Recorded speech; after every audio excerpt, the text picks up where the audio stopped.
Tango ekoki oyoyo, tango ango yango yo ekoki. Papa Stéphane Balamwange, oyeye. Bon réveil à vous, vous allez belé en train de nous suivre partout à travers le monde. Merci de nous suivre à Kinshasa, capitale de la République démocratique du Congo. Merci Nabino Peba Kongoman nyonso ya République démocratique du Congo mobimba bwali kota la biso na 26 provinces nyonso topesi bino pe mbote na bino. Et bandeko nyonso la diaspora congolaise bapaya nyonso bali kota la biso pe libanda ya mboka topesi bino mbote tala esengo na biso ezalaka koyeba ke bozali wana ebele en train de nous suivre tala lisusu o etindi biso na lombango makasi to ya na tongo tongo boye poto partager na bino o ezali actualité ya mboka esali biso pasi makasi na motema. Bandeko esali biso pasi tondimi kokanga bibebo na biso te tolobi il faut toloba. To meka un peu ko partager ensemble eloko na bino to e bato raisonner to réfléchir qu'est-ce que nous pouvons faire. Boyoka peut-être boyoka ki côté mosusu bakosa ki bino peut-être boyoka ki côté mosusu pas avec des précisions. Mais ici bandeko nanga na li kolobela bino bokoso ba précision nyonso ya dossier on ali ko annoncer bino. Toutes les précisions vous seront donné aujourd'hui. Et vous allez comprendre à la fin que la suite et la conclusion du dossier est ndenge elongo bani. Bandeko balandi toza na kati ya mboka oyo esangisi ba congolais esangisi pena ba paya bali kova na mboka na biso. Mais d'abord privilège ezala pas na biso ba congolais. Ce sont les congolais au bazana droit pe privilège wana ya kokamba ekolo ba congolais nde bazana droit ya kokamba ekolo au sommet et jusqu'au au plus bas niveau. Ce sont nous les congolais. Nous allons parler du dossier Franco Diongo avec beaucoup de précision. Na juba élément ebele ba révélation ebele na ko étaler yango sikoya bandeko balandi. Avec des précisions Yamakasi na lingna bete la bino lisolo na informé bino dossier o ya Franck Diongo, c'est dangereux. Ce dossier, cette affaire est dangereuse. Noki batebele bele balobi. Batepi tepi likolo a dossier o bazana ba précision en kopé saté. Mais ali kopé sabino ba précision sur quoi abwe salinga ipasi. Et j'ai vite compris après mes enquêtes, après avoir récolté les informations, c'est que moi je pille comprendre na kati ya dossier o esake ba congolais to sambela makasi na lobi ba congolais to sambela makasi ezala esiko ali ko vanda ezala na libota na yo ezala na lopango ozali ko vanda ezala na veni na yo ezala na commune na yo ezala na mboka na mabele partout ozali sambela makasi. Plus question ya kopesa 100% de confiance na moto azali pene pene na yo. Ata mobali na ona chambre, ata mobali na ona ndako na kati ya libala. Faites très attention na moto oza azandinga ndinga na yo. Parce que c'est que on comprend dans ces pays et comme ici biso moi kobanga makasi, moi malili na motema pe na nzoto mobimba. Bande koto sambela makasi vigilance. Ozali kolamba libanda kokota na kati ndako to tiki nzungu libanda vigilance parce que tomoni mboka mokili esi ebebi motema ya mabe eboti makasi eboti na ba fruits na misisa na mitema na biso.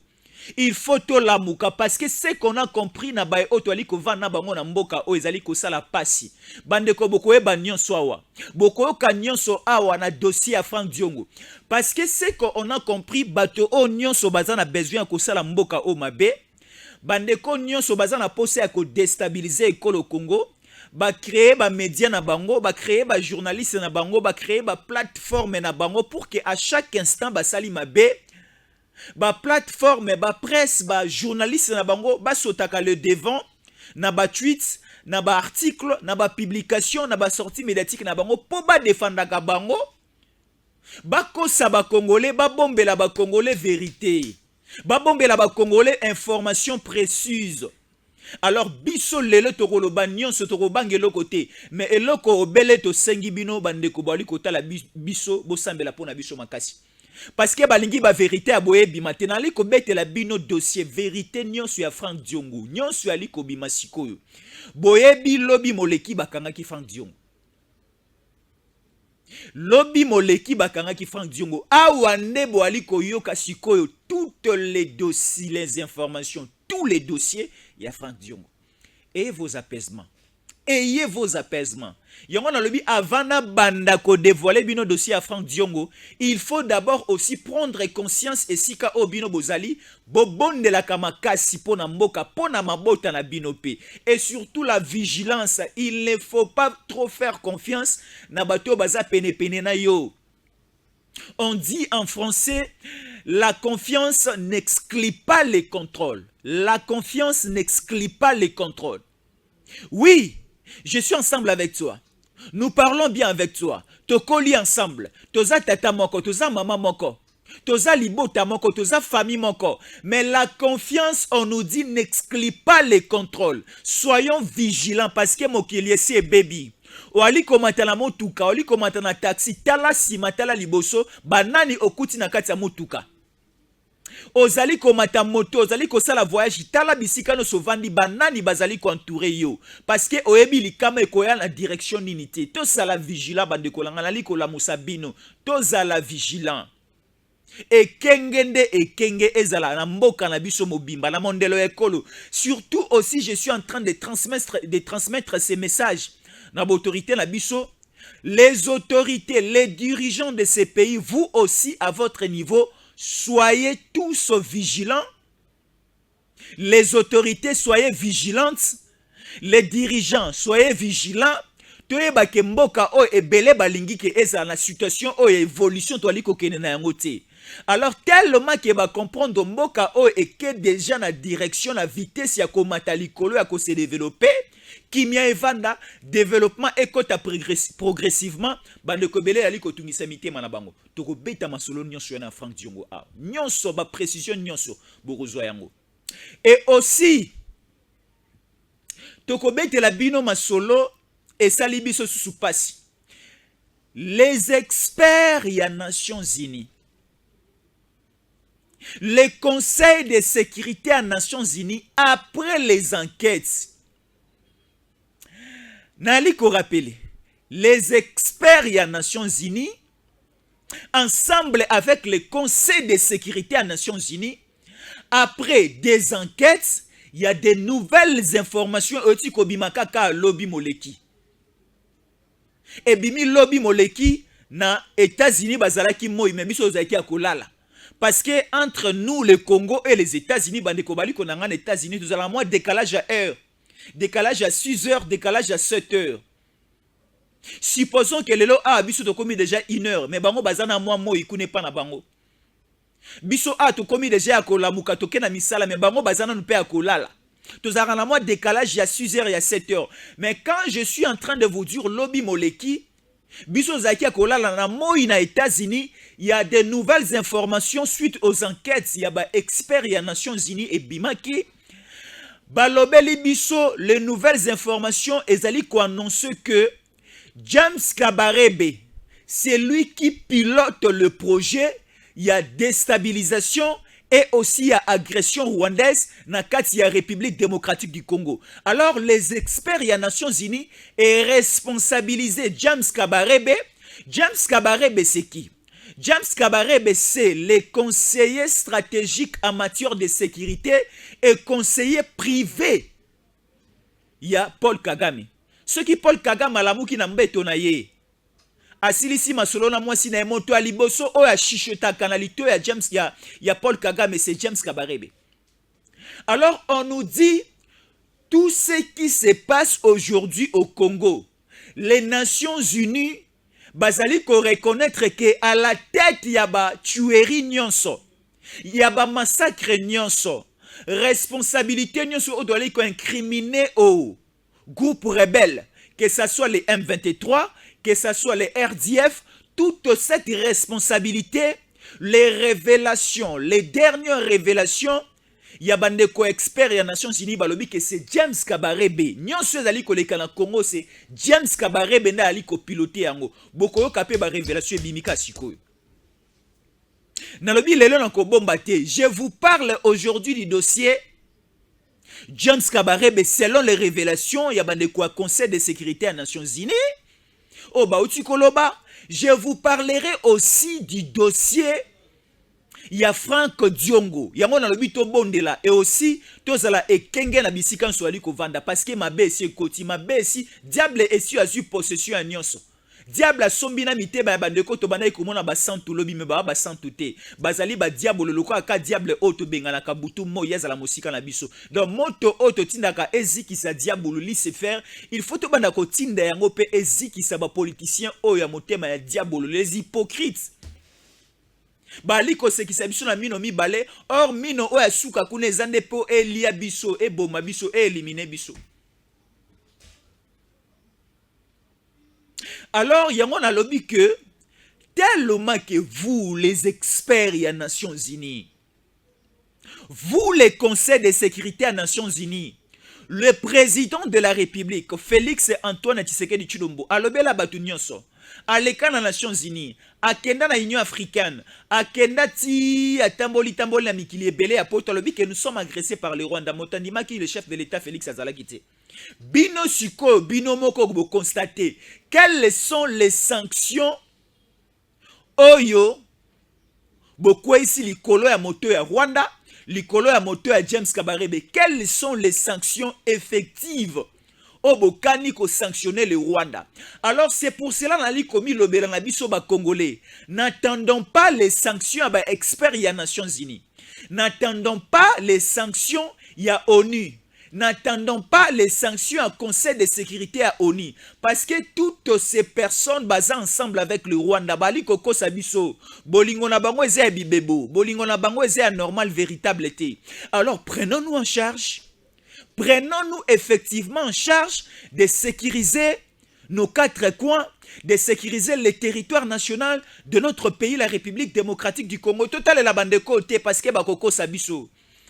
Et c'est le cas la mobile aventurier laki libala. Et pas à moi la monsi abato. Avant de plus ou moins 12 ans de fiançailles. Ali ko continue ko lakae libala na eloko o ya ebiye moko ki ako concrétiser en côté. C'est de la même manière aussi avec ce type de Nations Unies. Bali ko bimisa ba sanction mais sur terrain tozali komone le côté. Alors prenons-nous en charge. Nous avons une armée, nous avons une police, nous avons des services d'intelligence, les Demia Pezawana et l'ANER aussi est là. Alors, prenons-nous en charge, tu ba commerce que tu sécuriser école na biso, ba sokoto na biso, ba militaire na biso, ba kota na Zamba, ba kota Tiba, kota na Rwanda. Plus question de nous apprendre, de nous enseigner la relation internationale. Le respect des droits des voisins, non. Parce que les voisins, oh, baza pene na biso, bali ko respecter mondelo na biso te, bali ko respecter be biso te, bali ko respecter pe li sous les droits internationaux te. Ils ne sont pas les bons voisins. Le principe des bons voisinages, bango bana ngona moto na bango te, mais comment est-ce que vous nous imposez, nous les Congo, nous les Congolais, de ne pas franchir les sols rwandais? Mais les Rwandais à tout moment baliko kota baliko saccager baliko boma. Mais vous nous interdisez, nous Congolais, avec notre armée, d'entrer aussi au Rwanda, de le faire ce qu'ils sont en train de nous faire. Mais à quel moment et à quelle période que nous allons finir ces problèmes avec le Rwanda? Parce que vous les Nations Unies, et si vous annoncez biso tolobi te bino moko bolobi, que depuis le début des années 2000, jusqu'aujourd'hui, nous sommes en 2023, c'est la responsabilité du Rwanda o ezali kolo ya makile ba Congolais no so etanga awa. Tokoloba na monoko nini? Félix alobi na anglais boyoki, Félix alobi na français boyoki. Aloba na Chiluba, est-ce que bino mindele boloka a Chiluba? C'est sérieux. Et c'est pour cela que je demande aux autorités. Si il faut ouvrir les faits, il faut ouvrir les faits. Prenons-nous en charge. Prenons-nous en charge, c'est très important. S'il faut ouvrir les faits, ouvrons les faits.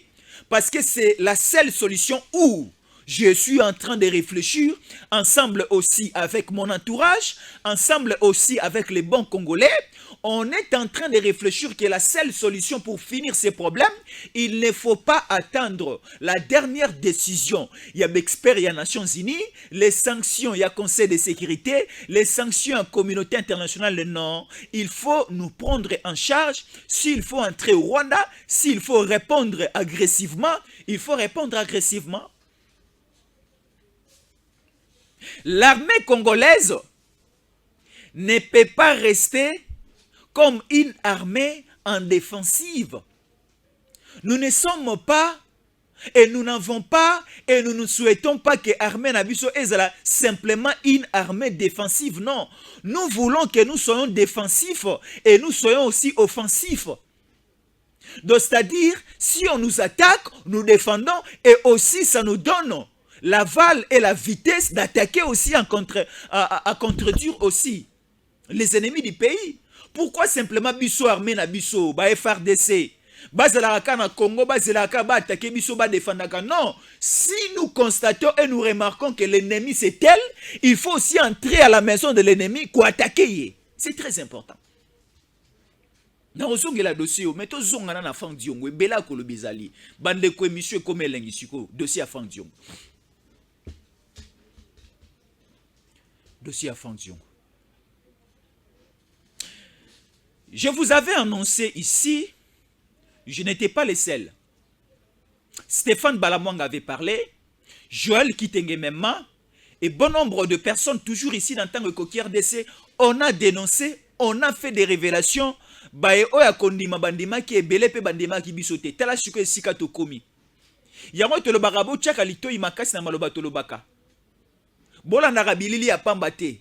Boyo kakape mongongo na bisu ya pamba te, mais boza na sixième sens ya ko comprendre et l'obéli et aussi notre façon de transmettre l'information, c'est très important. C'est très important. Awa ba koma iko obligé na Tshisekedi akanga aner, akanga demiap. Non, ça n'existait pas. Partout au monde, ba service on existe. Il y a l'ANER pour les services civils et il y a les demiap pour les services militaires. C'est normal. C'est normal. Aux États-Unis, il y a les FBI. Un service d'intelligence chargé de la sécurité de la nation. C'est très important. Mais ce qu'on dénonçait à l'époque de Kabila, c'était des cachots, c'était des arrestations. Même famille, avec les Caleb Moutongo. Vous vous rappelez de cela avec Kabila, avec Joseph. Alors, ce que Tshisekedi avait dit, Nakokanga Aner, Nakokanga Demiap, c'était dans le sens Nakokanga Bakachos fictif. Il y a aussi ça, torture. Bakanga ki Salomo awa. Salomon na tongo batunia akolia nini. Salomon abike na kolia ngulu, batindi ba cuisinier ya Demiap. Bokende ko lukele ngulu o ya fresh. Ba balambeli Salomon alikolia. Salomon alikolia ko lekana nengalia ke panaye. Donc c'est-à-dire Tshisekedi azongisi Demiap, Tshisekedi azongisi Osu. Aner na ba condition o ba service d'intelligence mikili ya libanda ya poto ezalelaka. Alors, notre souci est que ba service na biso no sur ekolo ba sala mosala na ba bonne condition, c'est très important. Toroyi ko boma police te parce que mo toro sécuriser population na biloko ne ko arozala lisusu te. Tokoki ko boma armée te parce que armée moto a sécuriser ka mondelo no sur ekolo pe a défendre la nation en général. Tokoki ko boma demia peut-être toroyi ko boma pe anerte, c'est très important ba service no sonanti ko cité. Alors ba service na biso intelligence ba menaka ba enquête parce que bazana ba maîtrise makasi na auto bengi les études sur la criminologie, les études sur le suspect na atteinte ya souveraineté à l'État. Basa makasi na ba dossier wana. Alors ce qu'on a compris, Kabal encore le plan, la complicité, c'est que préparait Kingakati parce que Kingakati préparait un coup. Quand je dis Kingakati, Kabila a préparé un coup. Et c'est pour cela qu'il ne parlait plus. Keba na moto vandaka na ye alobaka te. Zalaka na souci ou bien zalaka na nsengoza na mono alobaka mingi. Parce que si vous constatez que moto ali kolobate, c'est qu'il est suspect ou bien il est malade. Ce qui ovani na moto ali kolobate, c'est qu'il est suspect ou bien il est malade. C'est ça. Moto alobaka te aza suspect. Moto alobaka te aza lokola moyibi wa batamio ali koluka koyeba position po saloma be. Kabila ne parlait pas depuis Akita la présidence ici, depuis que Atika Bokonjina Mboka. Kabila ne parlait pas. Kabila a préparé un coup. Alors, Kabila, dans sa stratégie, avait déjà planifié un coup, mais pour exécuter ce coup, ça demandait l'intervention d'autres personnes. Est-ce que vous me suivez? Ça demandait l'intervention d'autres personnes. Alors, tout autour de ces coups de Kabila, Kabila a recruté des gens. Kabila travaillait en complicité avec les Nilotiques, les Tutsis rwandais. À la tête, on a vu Paul Kagame avec James Kabarebe qui pilotait ces coups pour déstabiliser ces pays et pour aussi tuer Tshisekedi. On le sait déjà. Alors, au niveau interne du pays, il y avait Moïse Katumbi Chapwe, tellement que Moïse Katumbi Chapwe a un conseiller particulier et privé qui pilote aussi en interne ses plans, ses dossiers, c'est Salomo Kalonda. Maintenant, Salomo Kalonda était en communication, en relais avec Kingakati ici à Kinshasa. Nous trouvons Joseph Kabila. Et au même moment aussi, Salomo Kalonda était en relais avec le Rwanda. Et avec le Rwanda, on a perquisitionné, on a vérifié, on a consulté les serveurs de nos entreprises de télécommunications et on a tombé sur toutes les communications de Salomo, que Salomo parle à tout moment avec James Kabarebe. Non, tu connais la bino solo, il y a des experts, il y a Nations Unies au balobi que James Kabarebe est responsable, il y a des massacres, il y a des tueries, il y a insécurité dans ce est. Mais on trouve dans les différentes communications de Salomo Kalonda en communication permanente avec James Kabarebe. Salomo Kalonda en communication permanente avec Vincent Karega. Vincent Karega, c'est qui? Vous le savez bien, Vincent Karega, c'est un ancien ambassadeur rwandais accrédité en République démocratique du Congo, précisément dans la capitale quinoise, la capitale de la République démocratique du Congo. James Kabarebe va expliquer ça et awa. Non, c'est qui? Vincent Karega, ancien ambassadeur rwandais au Congo, va expliquer ça et te bengana parce que on a compris que Tobala ki mobali mwasi andoki. Tobali mwasi andoki tellement tobomi libala na bana oya ki na bango na kati libala photo benga na bango. Tellement qu'il y avait déjà un divorce entre Tshisekedi et Paul Kagame avec le Rwanda, il faut to benga na bana nyonso o Kagame ya na bango na kati libala na Congo. To benga ni pe Vincent Karega. Siko comment expliquer bato o bazana kabal plan pour déstabiliser notre pays? Toi, Salomo Kalonda, tu es né congolais, mais tu avais déjà changé ta nationalité. Tu es maintenant belge présentement et tu complotes avec les voisins, tu complotes avec les ennemis du Congo pour nous faire du mal. Alors, bah, service na biso nyonso wana ici balandela ki. Tala siko place nzamba za malamu. Tala siko place nzamba za malamu. Biso tango tozokola. Chez nous, nanda konga na koli. Nous étions plus visités na bapuku. À tout moment, nous avons bapuku, dans le salon, dans la chambre, dans la cuisine. Bazo déranger bino, bazo lia bilamba, bazo lia bakaya bana, bazo lia vraiment bapuku bana qu'on disposait biso. Maintenant notre papa faisait quoi? Notre papa a sombaki ba mutambu. Na mutambu wana ochemwa loso ochemwa musunimo ya mafuta. Ce qui puku amoni mafuta amoni musuni wana akopusa na malembe mali koyeba te keza motambo. Tango akofiba musuni wana motambo bouger à motambo kangi. C'est de la même manière aussi avec Salomon. Salomon balabaki, on avait déjà compris bien son dossier. Mais c'est que on attendait yemoko déjà bali ko bende na kisasa yaka. Ya aeti kisasa. Basali pe marche na bango. Sikoyo bato nyonso bakanisa ki ke bali kolandela Salomo pona mondoki wana bamona ke na marche ya Katumbi. Non, il y a beaucoup de dossiers na sima. Bakangi Salomo na aéroport en Njili, bakene na Demiap. Na Demiap, c'est que moi j'avais aimé. Demiap balobi oui. Biso toza service à l'État. Salomo Kalonda santé na ye ekozala sécurisé, nzoto na ye ekozala sécurisé, mabe ekokomela ete. Bino famille ya Salomo bozala na mwa mosika. Bino ba avocat ya Salomo bozala na mwa mosika bokoya après. Biso moko Demiap, tala mayela Demiap. Biso moko Demiap to solola nanu na ye. To sala mituna ya kosolola na ye. Oh bino e ali ko concerner bino famille politique na été, famille biologique na été, ba avocat na epete. Soki to sololi. To sololi na sima na yango ne to kobenga bino ezalaka pe bongo na libala te.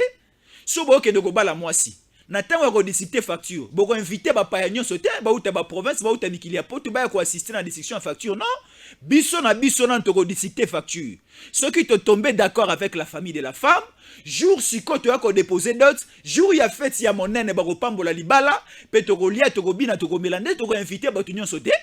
Mais ce que de mia peloba ki to za na tan discussion facture à libala na kalonda.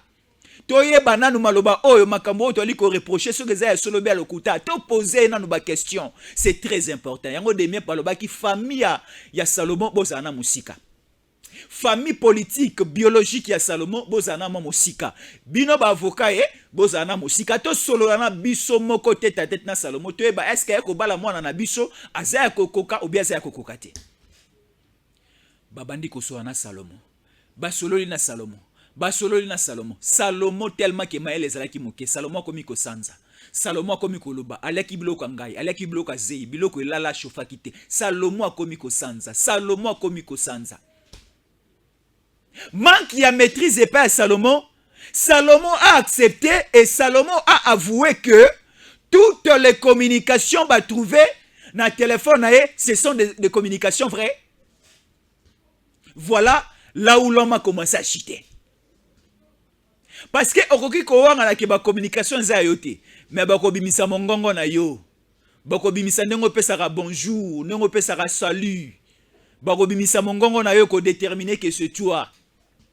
Salomon ameki ko tepa ba bimisele mongongo na yandimi na kati ya ba communication ba yo kinenga ali ko pesa mbote pa James Kabarebe ba yo kinenga ali ko pesa mbote e pa ya Vincent Karega ba yo ki ba kabal ba kuna bangono so ba ali ko monter le kolanga oza na téléphone o solo la mabe pona mboka faites attention ba yo kaka o balandela ka jour eza ba ko zwa yo ba ko tcha maboko oko wanga na ba ko bimiselo mongongo na o place tiko maele ko suka yo ngwana.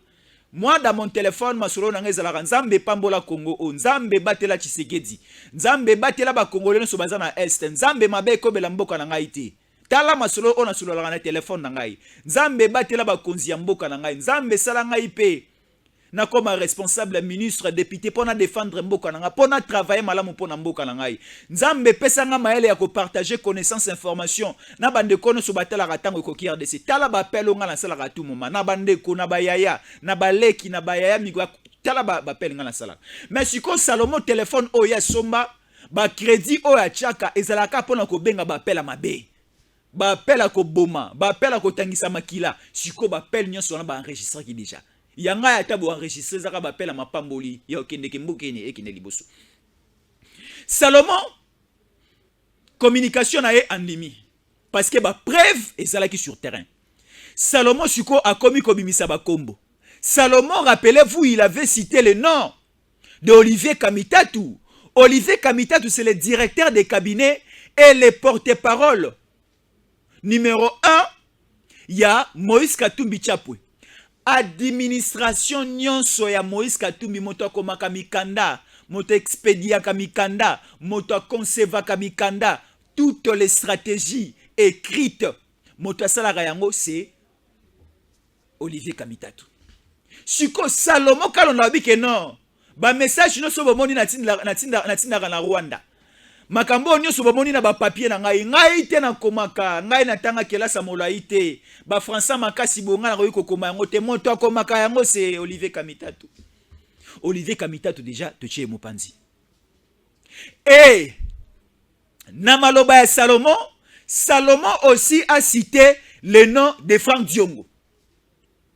Salomon avait aussi cité le nom de Franck Diongo. Donc, Salomon avait aussi cité le nom de Franck Diongo. Boroyeba Salomon a cité qui combo à Franck Diongo na point nini. Tala passe du ko sabino passi. Salomon avait cité le nom de Franck Diongo. Ba service na biso square de miap. Ba benga Franck Diongo plus de 40 fois, 50 fois, 150 fois, 200 fois. Bali ko benga yepo bakanga iti. Bali ko benga yende po aya. Papa na ngai boya nanu. Toyoki kombo na oba sitaki a pona boye. On ne dit pas que c'est vrai. Mais yakana nous comme ça to solula to e bato arranger à l'amiable pour toza libota moko. To mona ki na dossier à 100 jours o bakanga ki Vital Kamerhe. Ba bengisa ki mulonga ni na ye Amida. A pe ko témoigner. Amida yaki a témoigné à zongi libre bakanga qui était parce que babenga qui est pour bakanga eti babenga qui est juste pour un témoignage toujours na procès wana ya Vital Kamerhe babenga ki Bitakwira babenga qui est pour bakanga eti babenga ki juste ka pour un témoignage bazo ba précision songolo mpakala toujours na kati ya procès wana to mona ki babenga ki mwana biso Soraya babenga ki pour bakanga eti ma babenga ki batia litoi na oya koloba. C'est pareil avec le dossier. Il y a Salomo Kalonda. Salomo Kalonda, oui, il a cité le nom de Franck Diongo. Ba service ya mboka na biso babenga ki Franck Diongo po basala ye mabete kaka po ba yokaye. Franck Diongo ali kokima, ali komona na te, ali kokima, ali komona na te.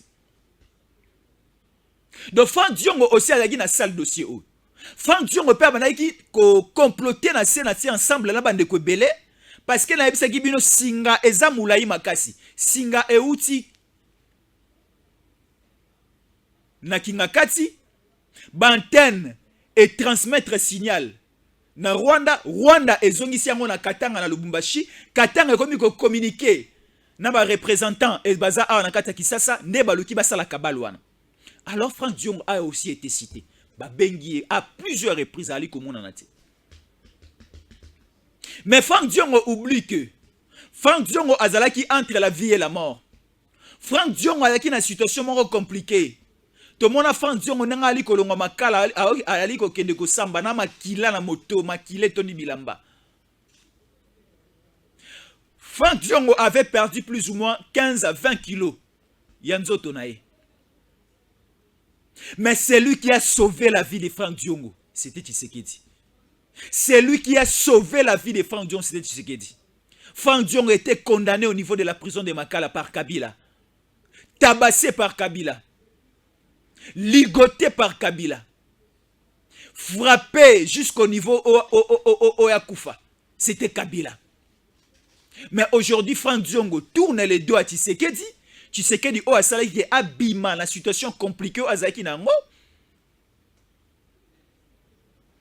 Franck Diongo atali ngambu ya Kabila. Yango na yebisa ki bino.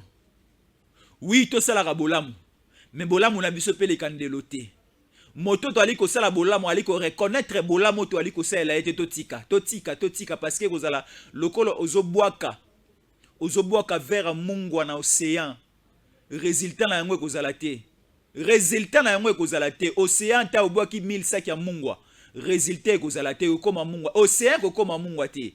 To ebi ke ebale o babengaka mer, c'est la mer qui est ezalaka mungwa. C'est la mer qui est amère. C'est la mer qui est salée. C'est la mer qui est salée, mais l'océan n'est pas salé. Ata yo na 150 sacs ya mungwa obwaki na océan ko bonga maka mungwa te. Océan kotikala ka océan parce que ebale ya monene. Franck Diongo basaleli bolamu pa Tshisekedi. Tala siko trahison na ye. Tala la haute trahison ya Franck Diongo. Yango ekenge na mabota na biso. Ti na mabota na biso esi diabulu akoti. Zala ekenge na libota na yo. Zala ekenge même na kati ya libala na yo. Zala ekenge ti na baleki na yo ya basi yo mema na kati ya ndako ya libala. Yo zali mwana mwasi oza femme mariée. O mema baleki no ya basi na kati ya ndako ya libala. Boza na ndako ya chambre salon. Oye na baleki no ya basi. Faites très attention. Faites très attention. Parce que mobala za moto. Tango ali kola mukana tango ali kobima, atie moi esui na kingo il peut aussi tomber. Il peut aussi tomber nenge bande ko na biso ya basi bali kola la pe mabe na Kisasa. Pas question de confiance et pas à moto songolo mpakala. Azala tata, azala maman na yo. Il y a quelqu'un qui m'avait appelé hier. Moi na moi c'est ali kolela. Alobi ke mobali na ngai a sente maman na ngai. Donc mobali a sente maman Bokilo. Et moi si na epe na ndako azana zemi. Donc moi na zana zemi, maman pas zana zemi ya moto moko ya mobali ya mwana. Tala tiko niveau o mokile baby, mokile si baby. Ezala maloba mususu makamusu to yoka na matoi na biso, mais tellement na ne komela yoto ozoka yango ka baje. To ali ko lobela bino ke na Kisasa, bali ko enlever batu. Bali ko droguer batu. Bali ko boma batu babimisi bango biloko kati bali ko kende ko teka batu bali ko songo aventure. mais jour ekokomela yo ekomeli ndeko na yo nde ekosala opasi makasi. Tala moment ya kobondela mpona mboka yango, tala moment ya kozala vigilant mpona mboka. Toali kodenonse bato bali kokana kosala mabe o mabe na bango mpe komi déjà à la porte ekomela biso esala biso pasi etumba mpe makile etanga na mboka. Bato bali komona yango aventure, bato bali komona yango eza bablague. Non, c'est du sérieux. Nyonso na vie ezalaka théâtre te, nyonso ezalaka théâtre te, nyonso ezalaka blague te. À un certain niveau dans la vie, il faut se remettre, prendre conscience et savoir qu'est-ce que tu peux faire pour ton pays, pour ta nation. C'est très important. C'est très important. C'est très important. Moki laissé baby. Mboka o ese baby. Kisa c'est baby. Congo mobimbe c'est baby. Pendant 18 ans, bandeko bakambaki mboka o ba baby saki déjà mboka o. Oui, Franck Diongo lobi bakangaki. Oui, Franck Diongo, je vous dis, bakangaki e. Tu as dit que bombe information te non, to lobate ke bakangaki e, po bakoloba ke les pouvoirs de Tshisekedi, bazali ko non, Franck Diongo bakangaki e. Ayaki matanga lobi na cinquantenaire. Matanga ya tata na biso ya kaladagi na IDPS akufaki, lobi ezalaki jour enterrement, ayaki pe ko assister na matanga wana. Aye na matanga wana a déposé pe gerbe de fleurs na ye. Et aussi mokonzi ya mboka ayaki pe na matanga wana. Mokonzi ya mboka Félix Antoine Tshisekedi Tshilombo ye pe ayaki na matanga wana. Parce que mokonzi ya mboka na biso ye asepelaka kaka te alelaka pe na ba o bazali kolela. Tala ndenge alelaka butu moi miso na ye etangaka ma ya miso. Na ndenge ma situation ya bandeko na biso ya est. Franck Diongo aye matanga. Mais balobi mutu oyo tozali kobenga ye à tout moment. Tozali koluka ye à tout moment. Totindi ba invitation ali komona na tazali ko yate mais aye matanga ndengeni. Bon, qu'est-ce que nous allons faire? Tomeka ko solola na ye. To présenter les dossiers ningi ali ko se porter. Comme ça on verra la suite.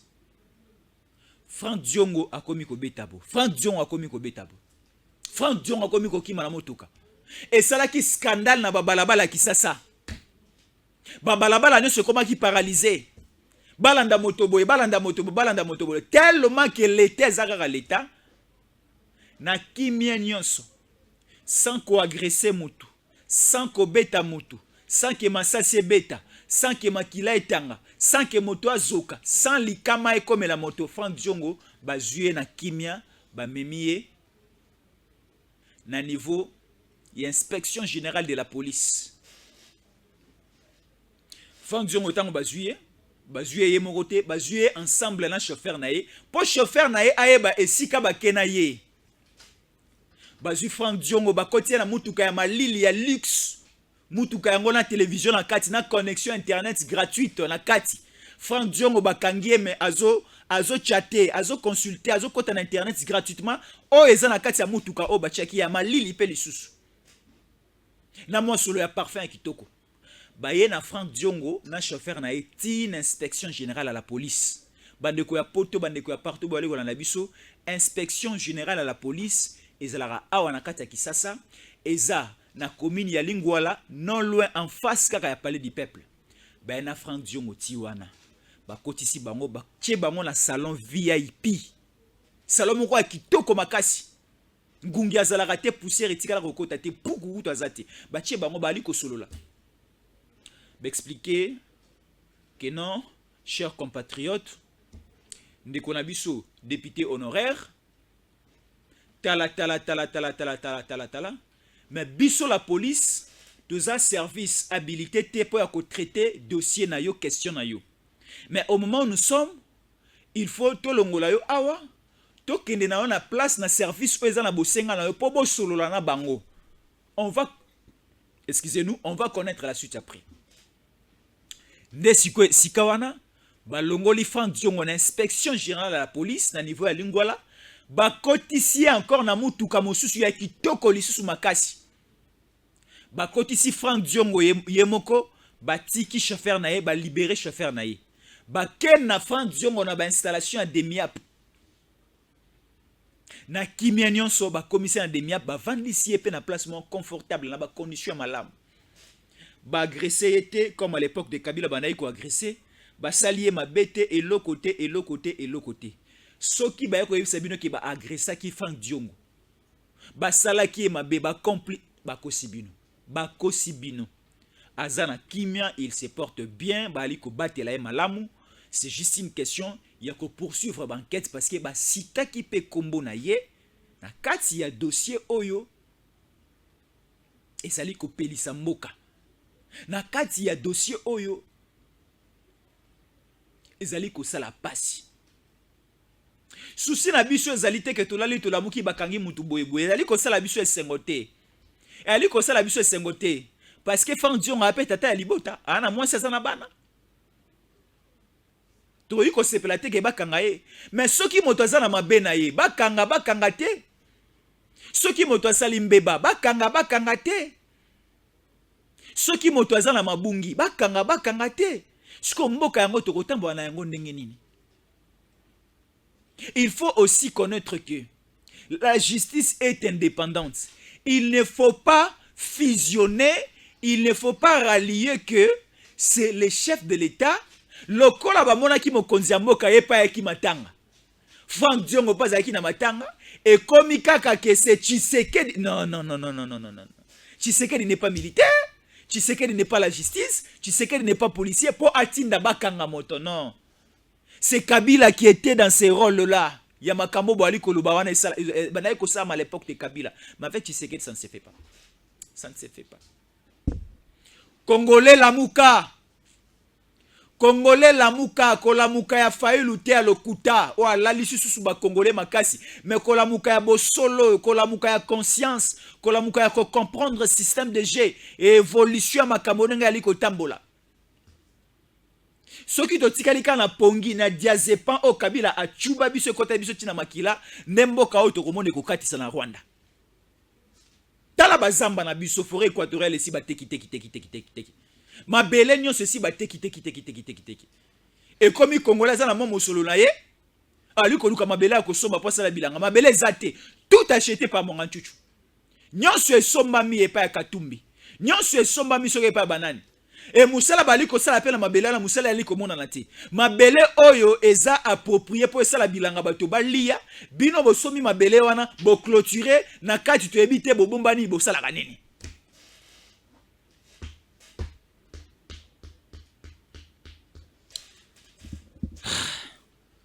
C'est très difficile. Mon réalisateur, il me reste combien de minutes? Et bien là, mais Bandeko, et bien là, merci beaucoup de nous suivre de partout. Merci beaucoup, Nandeko Moussouzou, comme la Bisso depuis quelque part. Merci de nous écrire depuis les États-Unis d'Amérique. Merci beaucoup. Bandeko Bokoma, suivez-nous et écrivez-nous.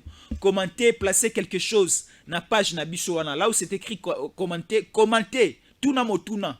Sengelo kono soro senga. Sengelo kono soro senga tolobela. Tokoloba. Bali kokana déjà babo mabiso. Bali kokana ba enlever biso. Bali kokana ba kidnapper biso. Mais est-ce que ça volonté en Nzambe? Makambo nyoso ya mabe comme la biso. Est-ce que pour ali ko sepela? Olamuki bo oyoki ketango ko RDC babuma ba nyoso. Mabe comme litango ko RDC. Mabe komeli ba Congolais o balingi mboka na bango. Mabe komeli ba Congolais o baza na vérité na monoko na bango. Ce qui babomi biso nyonso. Boko kasu ba vérité abo wapi. C'est juste un plan ya ko éliminer ba Congolais bato nyonso baza na bolingo ya mboka. Ce qui ba éliminer biso nde motema na bango ekiti nde ba gagner mboka oyo. Nde ba gagner mboka oyo. Moi sina mobali soki babalani. Pona babo te senga ba procédure rebelle. Senga ba procédure rebelle. Moi si kana mobali so babalani ba pesani ba baiser, mbala moko zeme kota kawana te senga ba procédure. Il faut moi ça la boy, il faut mobala ça la boy. Il faut baluka bisika mi balé bazala ka ba mi balé. Il faut pas mobali ça la boy, il faut moi ça la boy pour qu'à l'enfin après 9 mois, ne tout monde a mona botama. Mais ceux qui déjà ba procédure ou ba étape ne sont pas respecter en côté, ba ko bota pété. Il faut que eza na période oyo moi si eza na fécondité na ye. Makile zali ko baluka wana. Makila moi nzoto na ye matrice neza moto ndako zozemi. Mais si bo respecter maloba nyonso wana te ba règle nyonso wana te ba chromosome nyonso eza en place te et ko simba petit. Tolingamboka. Et nous revenons dans quelques heures pour d'autres informations. Restez-nous toujours fidèles. Tango ekoki oyo tango yango ekoki Papa Stéphane Balamwange oyeye